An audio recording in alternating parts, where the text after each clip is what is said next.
Selamat pagi Bapak Ibu. Assalamualaikum warahmatullahi wabarakatuh. Yang saya hormati Bapak Ibu sekalian, peserta rakor penyusunan kalender pendidikan. Yang saya hormati Pak Tito, Pak Wayan, serta Bu Tati. Kemudian Bapak Ibu guru dan kepala sekolah mungkin yang ada di ruang virtual. Apakah suara saya bisa terdengar jelas Bapak Ibu? Jelas ya? Siap, terdengar. Siap. Siap, jelas Pak. Oke, Bapak Ibu boleh di mute sekarang mikrofonnya ya, karena takut tadi kan ada yang lupa gitu. Oke, terima kasih. Baik Bapak Ibu, saya akan menyampaikan di sesi terakhir di materi yang paling jarang disampaikan. Kita kan selama ini materinya asesmen nasional, kemudian yang lain-lain. Nah, sekarang itu ke teknis pelaksanaannya bagaimana? Di lapangan itu bagaimana ngambil datanya, kemudian ngambil sampling dan segala macam. Saya mencoba menyampaikan apa informasi yang sudah diberitahukan ke saya sebagai perwakilan dari tim teknis. Sekarang namanya U jadi A, ANBK. Jadi dulu namanya UNBK, sekarang ANBK. Baik Bapak Ibu, ini saya bagi dalam 4 segmen. Saya akan coba sampaikan dengan singkat. Semoga bisa bisa dicerna dengan baik. Pertama pelaksanaan moda. Ini kan paling jarang disampaikan gitu ya. Saya lebih ke AKM-nya Bapak Ibu. Jadi saya tidak lagi bicara asesmen nasional, bicara langsung ke salah satu instrumennya yaitu asesmen kompetensi minimum. Tapi bukan hal yang bersifat muatan, konten, tidak. Lebih ke tata caranya bagaimana. Karena saya bukan secara basically bukan seorang pengajar, maka saya tidak langsung masuk ke konten soal, tapi lebih ke pelaksanaan teknis di lapangannya, gitu ya. Kemudian kebutuhan internet, dan yang terakhir adalah salah satu fitur dari Kemdikbud yang mulai saat ini bisa Bapak Ibu gunakan, yaitu fitur Ayo Coba AKM, gitu ya. Bapak Ibu sekalian, AKM ini saya coba ringkaskan di beberapa poin. Pertama, AKM itu salah satu instrumennya dari 3. AKM, asesmen kompetensi minimum, survei karakter, dan survei lingkungan belajar. Yang coba saya kupas di sini secara singkat, pengantar awalnya yaitu tentang AKM saja. AKM yang poin kedua adalah AKM itu diikuti oleh peserta didik. Pendidik tidak ikut. Pendidik mengisinya di survei nanti. Jadi AKM ini hanya untuk peserta didik. Yang ketiga, AKM dilaksanakan dengan model MSAT ya, Multi-Stage Adaptive Testing. Kalau di UN namanya CBT, kalau di AN namanya MSAT, Multi-Stage Adaptive Testing. Jadi tesnya itu ada tahapnya dan adaptif terhadap pengguna. Gitu. Sederhananya seperti itu. Yang keempat, AKM seperti yang diketahui itu mengukur 2 saja, yaitu literasi dan numerasi. 5 dan 6 itu pengertian literasi dan numerasi. Silahkan mungkin Bapak Ibu guru juga yang ada di virtual bisa memahami apa itu proses literasi, apa itu numerasi. Jadi intinya AKM itu nanti tesnya tidak lagi disegmenkan atau dikotak-kotakan per mapel. Hanya literasi dan numerasi, di mana mapelnya itu di dalam situ. Literasi bukan tidak mungkin ada mapel-mapel tentang eksak, tentang sosial, sama di numerasi juga tidak menutup kemungkinan tentang sosial juga ada hal-hal yang ditanyakan di dalamnya. Nah, AKM itu mengukur kompetensinya untuk peserta didik. 2 aspek saja, literasi dan numerasi. Alat ukurnya menggunakan komputer. Oke, sekarang nyambung ya. Ini kepesertaan AKM.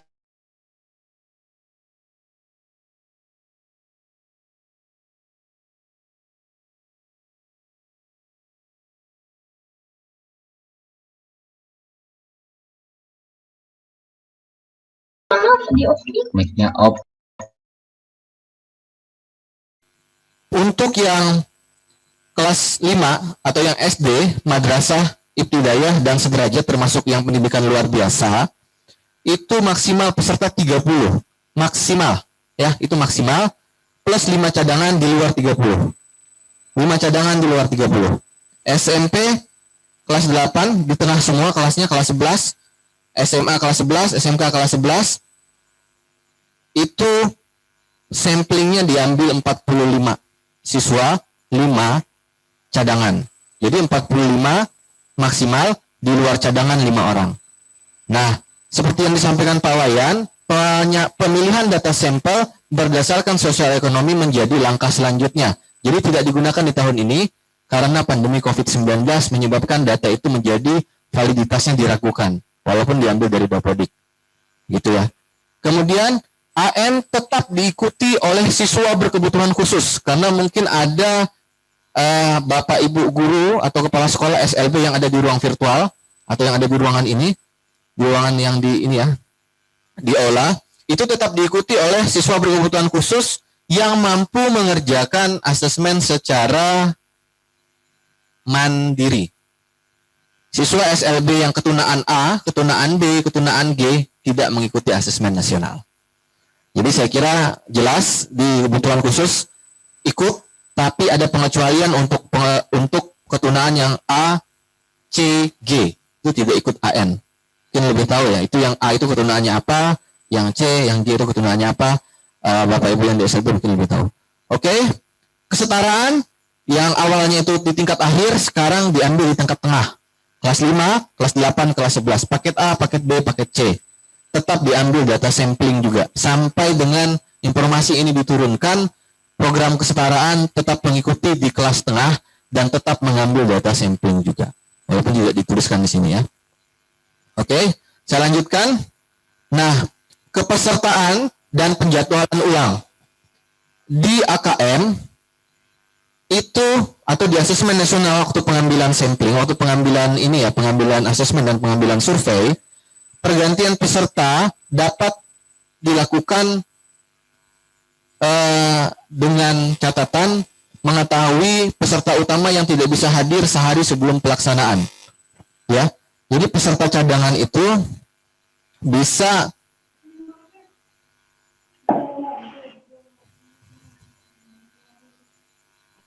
peserta cadangan itu bisa lanjut atau bisa ikut di asesmen nasional atau di AKM kalau peserta utama ada berhalangan hadir sehari sebelum hari pelaksanaan, Bapak Ibu ya, sehari sebelum hari pelaksanaan. Kemudian peserta cadangan kalau udah ikut hari pertama, hari berikutnya nggak boleh lagi diganti peserta utama. Peserta cadangan yang ikut di hari pertama harus mengikuti sampai selesai. Jadi peserta utama yang tidak bisa ikut di hari pertama, dia otomatis tidak menjadi peserta sampling. Mengapa demikian? Karena akan mengganggu proses analisa data nantinya. Jadi lucu ketika kita menganalisa peserta yang berbeda dalam satu event. Kemudian tidak ada asesmen susulan. Jadi kalau ada yang berhalangan hadir di seluruh sesi maupun sebagian sesi, tidak ada susulan. Mengapa? Karena ini bukan ujian. Ini adalah asesmen, ya, untuk mengukur kemampuan siswa. Yang ada hanya penjadwalan ulang. Susulan tidak ada. Penjadwalan ulang pun dilakukan kalau ada kondisi yang di luar kendali. Itu bisa kita lakukan penjadwalan ulang ya. Bukan.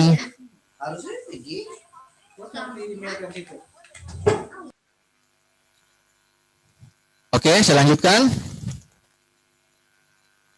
Bapak Ibu, ini adalah jadwal. Tadi sudah disampaikan Pak Wayan. Ya. Jadwalnya kita bulan September. Minggu kedua, minggu ketiga. Kemudian SMP. Itu September juga. Di Oktober, minggu terakhir itu ada SD. Jadi tanggalnya sudah ditentukan juga. Rencananya begini, gitu. Rancangannya seperti ini. Nah, di dalam pelaksanaan asesmen nasional itu kita ada mengenal istilah-istilah ya. Ini mungkin penting sekali Bapak Ibu. Dalam satu kali pelaksanaan mau dibuka nasi. Dalam satu kali pelaksanaan asesmen nasional itu kita bisa melakukannya sebanyak 2 gelombang. Diistilahkan kalau di Pusmenjar itu 2 batch, tapi kalau kita enakan hanya 2 gelombang untuk satu satuan pendidikan gitu ya. Nah, jadi Bapak Ibu bisa lihat AN jenjang SMK ya, kita ambil contoh ya, itu dilaksanakan tanggal 6 dan sampai tanggal 9.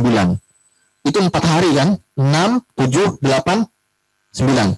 Tapi pelaksanaan asesmen nasional itu cuman berapa hari? 2 hari. Tapi kita diberi tanggal 4 hari gitu ya.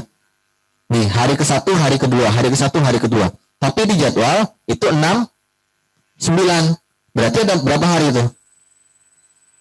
6, 7, 8, 9. Berapa hari? 4 hari kan? Di jadwal, kalau kita pecah jadwalnya, hari pertama, sesi pertama, literasi dan penjelasan dan survei karakter. Hari kedua, numerasi dan survei karakter. Jadi, pelaksanaan asesmen nasional itu bisa dilakukan dalam 2 gelombang. 1 gelombang itu dilakukan 2 hari. Bisa dipahami nggak? Jadi misalnya ya, satu sampelnya berapa tadi? 45 kan? Kalau dia ingin langsung ikut satu gelombang saja, berarti satu harinya dia bisa langsung berapa? Langsung 45. Besoknya 45 lagi karena 2 jadwal. Itu namanya dia mengikuti satu gelombang saja. Nah, di gelombang lainnya bagaimana Pak? Itulah kalau misalnya ada kosong di gelombang kedua, mungkin untuk sekolah yang menumpang di situ.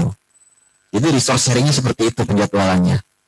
Satu sekolah kalau dia punya banyak komputer, maka dia bisa ikut satu gelombang. Di gelombang lainnya kalau ada yang ingin menumpang, silakan menumpang di situ.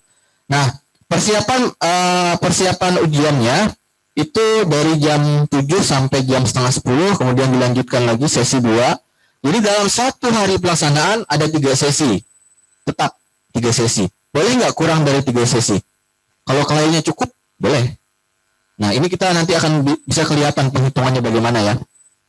Kemudian sesi 2 sama literasi dan numerasi. Sesi 3 juga sama literasi dan numerasi. Ini sesi 3-nya ya. Sesi 3 jam 1 literasi dan numerasi. Yang ini hari pertama ya, yang ini hari kedua. Nah, lihat jadwalnya hari 1, hari 2, hari 1, hari 2.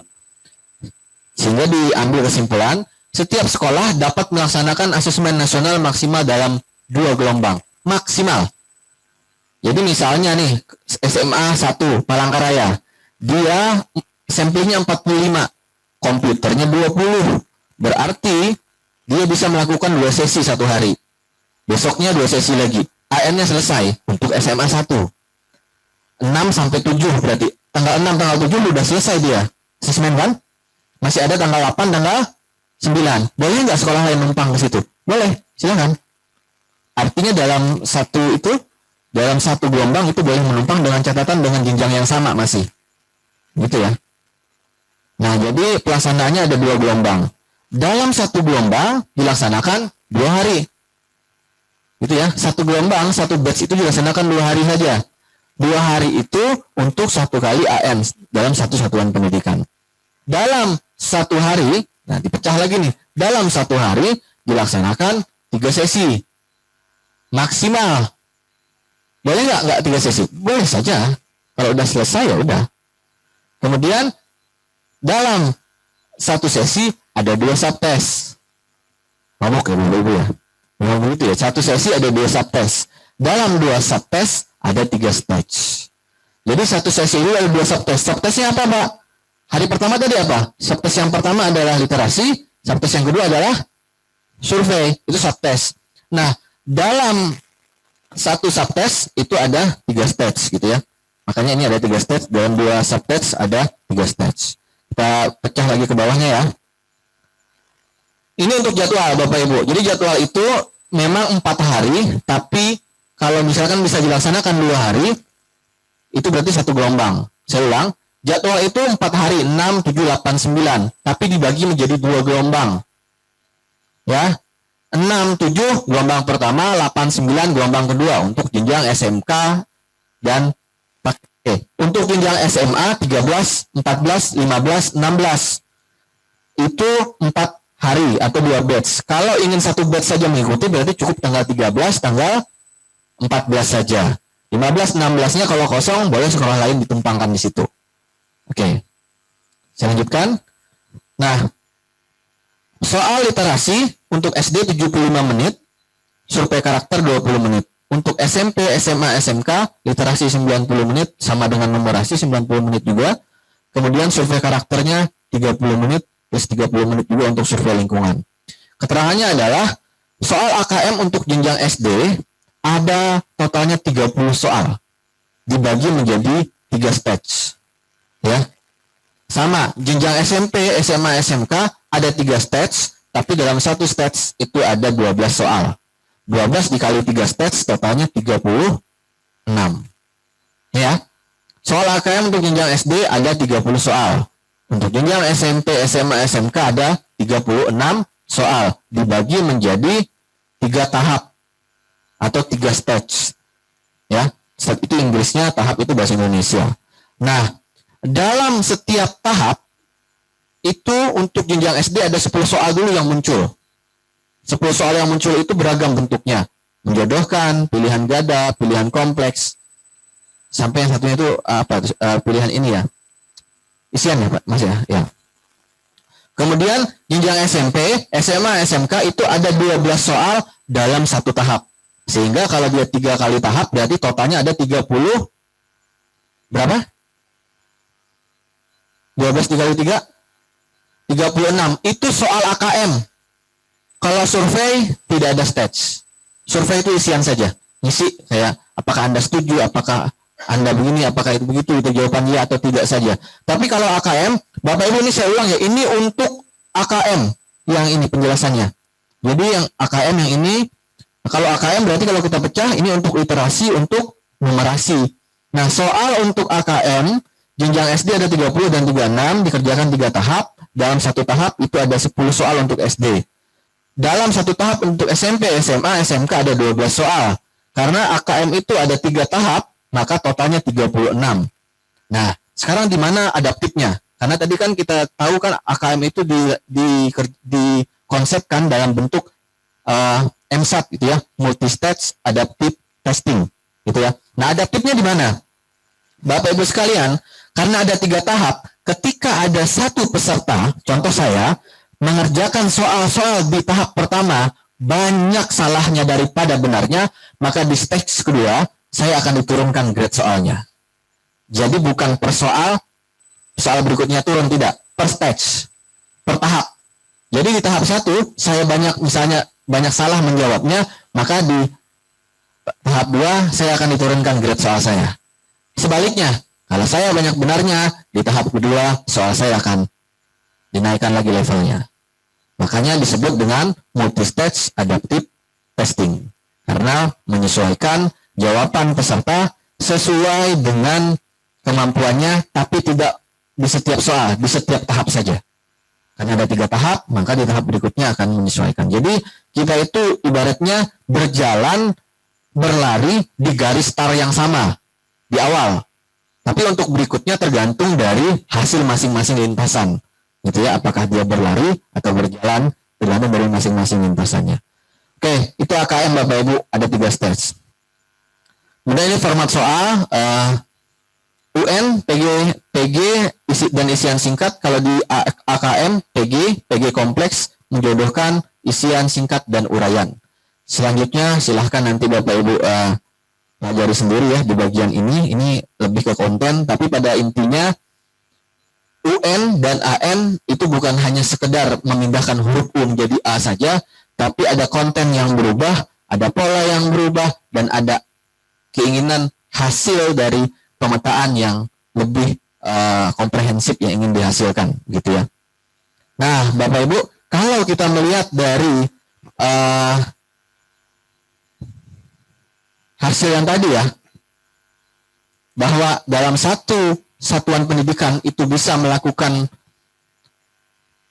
asesmen selama 2 gelombang, maka ini adalah hitungan minimal komputer yang bisa kita punyai. Hitungannya begini, yang di layar ya.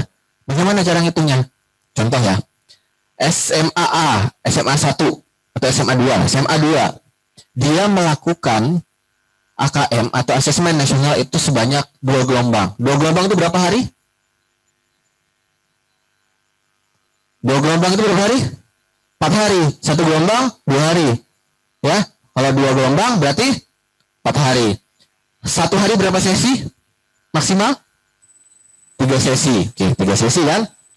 Kemudian maksimal sampling berapa kalau yang SD? 30. Kalau yang SMP SMA 45.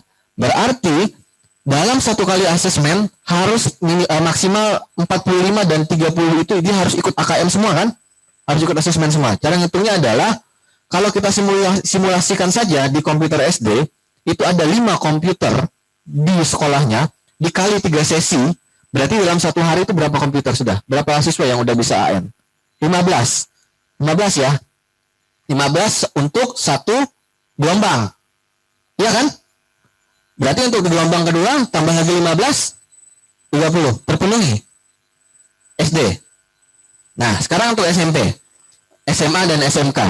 Kalau misalnya dia melaksanakan satu sekolah itu dia melaksanakan 2 gelombang, minimal komputernya itu 8 cukup. 8 cukup. Kita belum bicara server ya, karena ini saya asumsikan komputernya ini dia bisa online full tanpa server, karena ada modalnya nanti. Jadi kalau 8, satu hari berapa sesi? 3. 8 dikali 3, 24. Berarti satu gelombang itu 24 orang bisa ikut. Di gelombang berikutnya 24 lagi lebihan kan? Lebihan berapa? 3. Nah, ini lebih sedikit komputer yang diperlukan karena ada batch tadi. Ini kan hitungan minimal Bapak Ibu. Jadi kalau sekolah yang punya komputer banyak ya jangan juga 8. Kalau dia punya 30 aja langsung. Gitu. Jadi ini maksudnya begini. Kalau kita ada di daerah mungkin yang di daerah sinyalnya kuat atau ada sinyal, tetap ikut mandiri dengan hitungan seperti ini. Hitungan 5, hitungan 8 itu udah bisa. Gitu. Minimal komputer. Komputer ini komputer klien maksudnya ya. Oke. Nah, ini ada 3 mode. Online, tetap ada. Online itu full, tanpa server. Jadi dari laptop langsung ke pusat. Kita tidak menggunakan server. Ada yang semi online, kita perlu server tetap. Server yang di sekolah itu tetap sinkron. Kayak biasa di UNBK. Ada yang offline. Tapi sayangnya, offline ini belum direkomendasikan. Gitu ya. Yang offline ini belum direkomendasikan. Nah, jadi menekankan kita untuk pelaksanaan ANBK ini menggunakan full online. Ditekankan lebih ke full online. Karena lebih mudah. Tapi kalaupun tidak memungkinkan, kita bisa beralih ke semi online. Yang offline sampai hari ini masih belum direkomendasikan. Bagaimana bedanya 3 mode ini? Kalau yang online dari lokasi langsung ke pusat. Ini hanya bertukar data saja. Oke. Kemudian kalau yang semi online, ini offline ya. Semi online belum ke ini. Kalau offline seperti biasa Bapak Ibu, dari daerah blank spot, servernya disinkron dulu. Ya, servernya disinkron dulu. Kemudian bawa lagi ke sekolah, ujian di sekolah, bawa lagi ke tempat sinkron. Jadi model offline sama seperti kita yang blank spot sebenarnya. Walaupun belum direkomendasikan. Bapak Ibu, ini yang terakhir adalah, bukan yang terakhir ya, ada yang lebih terakhir lagi. Sebelum terakhir, ada kebutuhan internet untuk ANBK. Ada kebutuhan internet untuk ANBK. Internet itu kalau kita bagi dalam penggunaannya, ada 3 bagian. Pertama adalah fixed line. Fixed line itu adalah jaringan-jaringan seperti IndiHome, modem dari Telkom, kemudian dari Icon Plus atau dari layanan penyedia yang menggunakan fiber optik, itu namanya fixed line. Kalau di sekolah-sekolah yang di kota pasti pakai fixed line ya. Dia pakai jaringan-jaringan optik sudah yang ada modem, yang ada wifi. Nah, kemudian ada juga internetnya itu yang pakai satelit. Ada di daerah di kampung misalnya. Dan yang ketiga adalah seluler. Jadi pengukuran bandwidth ini berdasarkan dari 3 jenis ini. Dari fixed line, dari satelit, dari seluler. Nah, kalau di UNBK, di ANBK yang full online, kita bisa menggunakan handphone Bapak Ibu. Maksudnya apa? Jangan dikira menggunakan handphone, ujiannya di handphone. Tapi kita menggunakan handphone sebagai tethering-nya. Jadi tethering, tethering ya Bapak Ibu ya. Tethering, kemudian jadi ujian, jadi ini ya, ini sebagai sumber internetnya, kemudian diambil oleh laptop yang online, kemudian langsung akses ke pusat. Itu bisa. ANBK mengizinkan itu.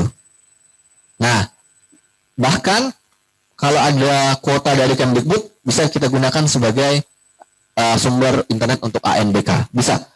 Tapi jangan dianggap ujiannya di handphone. Ujiannya itu bisa menggunakan internet dari handphone. Bisa. Dari hasil penghitungan bandwidth, ini penghitungannya ya. Nah, kita langsung total saja. Minimum kuota yang dibutuhkan jika 15 siswa yang ikut dalam satu kali sesi itu yang excellent, artinya yang udah stabil bagus, 23 megabyte per second. Ini untuk yang excellent sudah. Tapi kalau untuk yang moderate, artinya up, dia udahlah kadang sampai segitu, kadang juga enggak. Dengan 15 siswa, kita perlunya hampir 12 Mbps untuk 15 siswa. Dapat dari mana data ini? Dari hasil percobaan tim teknis dari Plus Menjar. Gitu ya. Jadi, kalau minimum bandwidth yang dibutuhkan, itu seperti ini hitungannya, 23 Mbps itu udah excellent sekali untuk 15 siswa satu kali ini ya, satu sesi. Berarti kalau 30 siswa, 23 dikali aja 2. Hampir 50 MB itu udah bisa sampai 30 satu kali angkat. Itu ya. Nah, kalau kuota, total kuota yang diperlukan 1,5 GB untuk 15 siswa.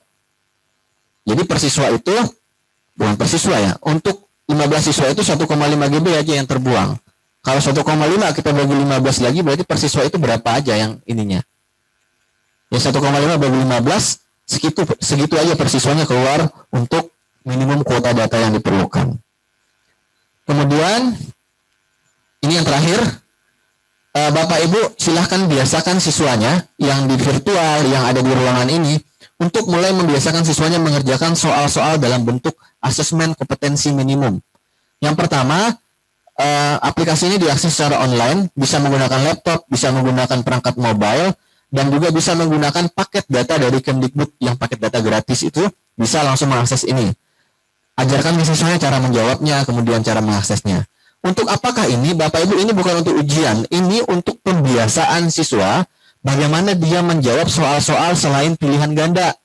Ada soal menjodohkan, ada soal pilihan ganda kompleks, ada soal isian. Jadi ini untuk pembiasaan. Dan